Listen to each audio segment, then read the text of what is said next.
Alexandre Dubé. Aussi véridique et authentique que son information. C'est une histoire absolument incroyable qui est survenue dans le stationnement d'un Starbucks à Dollard-des-Ormeaux.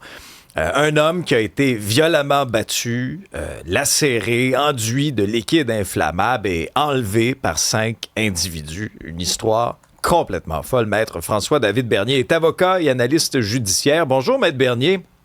Bonjour. Quel est votre regard d'avocat sur ce genre de crime-là? Pourquoi c'est si grave et quel traumatisme aussi ça peut laisser sur les victimes?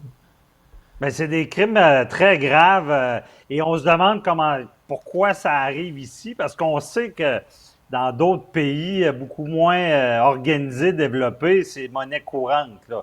D'enlever quelqu'un, après ça, de réclamer de l'argent ou d'essayer de le voler.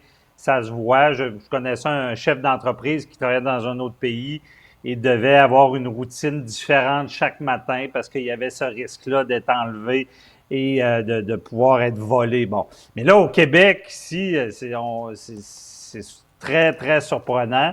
Puis c'est des crimes là, qui laissent des traces, là, dans le sens que imaginez, là, pendant au moins quelques heures, la juge disait dans ce dossier-là, c'est peut-être quelques heures d'être enlevé, menacé, mais c'est des années par la suite de traumatisme, parce que justement, quand c'est le cas, on ne sait pas ce qui va nous arriver, ça laisse un traumatisme.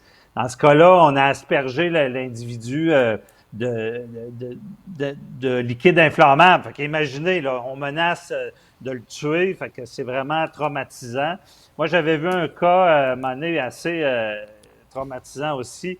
Quelqu'un qui se promenait dans la rue et c'était à Québec et tout d'un coup se fait prendre par 2 personnes, mettre dans un coffre d'auto et il a dû faire la route jusqu'à Toronto, dans le coffre d'auto pendant des heures et des heures, ne sachant pas ce qui va arriver quand le coffre va se réouvrir. Et par la suite, cette personne-là, il est apparu toutes sortes de...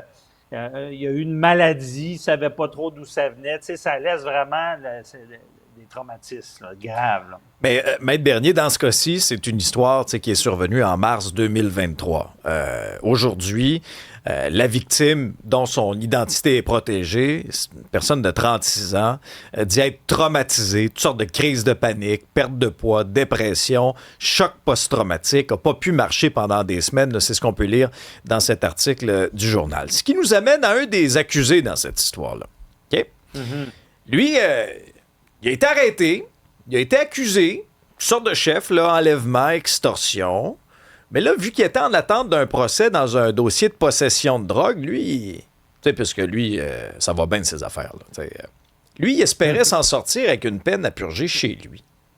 Qu'est-ce que ça dit sur la perception des criminels de notre système de justice? Heureusement, dans ce cas-ci, il a été condamné à 6 ans de prison. Mais qu'est-ce que ça vous dit comme officier, tu sais, comme avocat, de dire « Ah, regarde, pas grave, là, j'ai fait ça, puis regarde, une belle petite peine Netflix, là, je vais pouvoir écouter mes séries tranquilles à la maison. » Ah ouais, c'est bien. T'amènes un bon débat, Alexandre, dans le sens que, par contre, je vais peut-être vous choquer. Dans ce dossier-là, c'est certainement pas adéquat une peine d'emprisonnement à la maison. C'est trop grave comme crime. Ah oui. L'exemple doit être donné. Ça prend de la prison ferme. Ça, j'en conviens. Je parle pas de ce cas-là. Mais beaucoup de gens disent que les peines à la maison, c'est pas sévère. Ça l'est quand même. Je vais peut-être, tout le monde pense, il y a une peine à la maison. Bien, ça nous surprend, oui. C'est facile.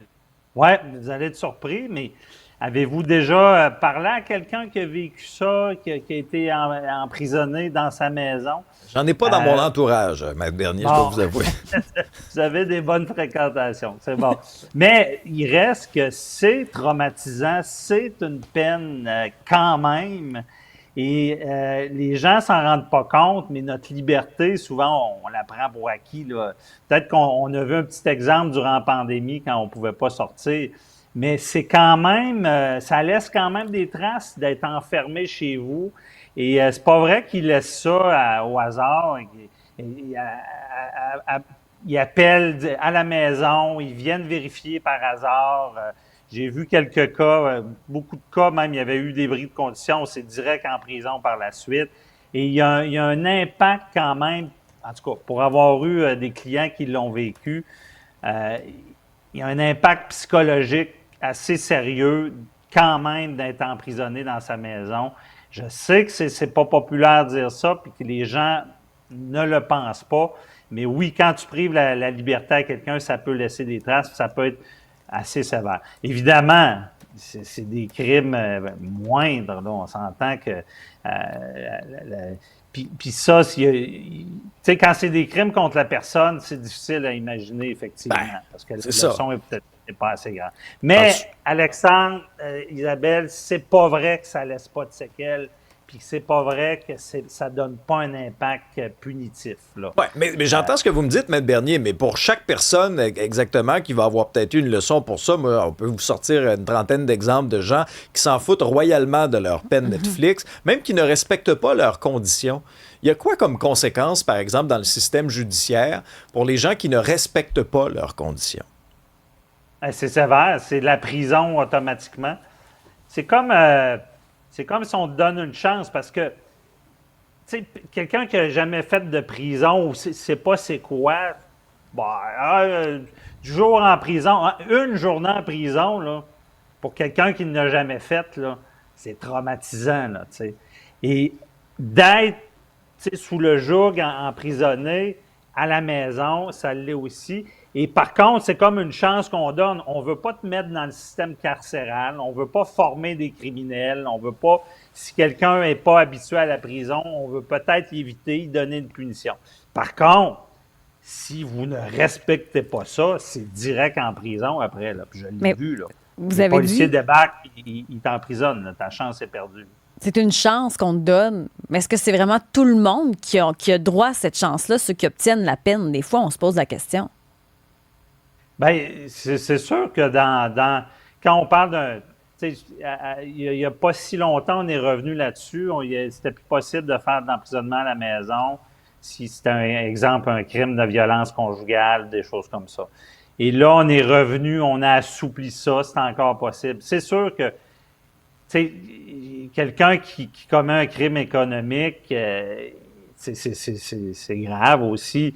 Mais les gens vont plus accepter ça. Moi, d'après moi, ce que j'aime pas voir, une peine à la maison pour quelqu'un qui a osé agresser quelqu'un, qui a osé commettre un crime sur la personne. Moi, je vois ça totalement différent.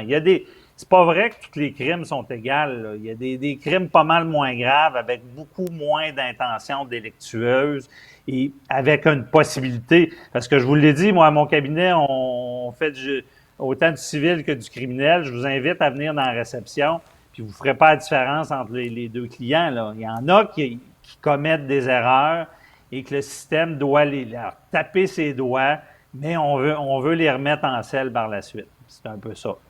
Merci beaucoup, Maître Bernier. Un plaisir. Bonne journée.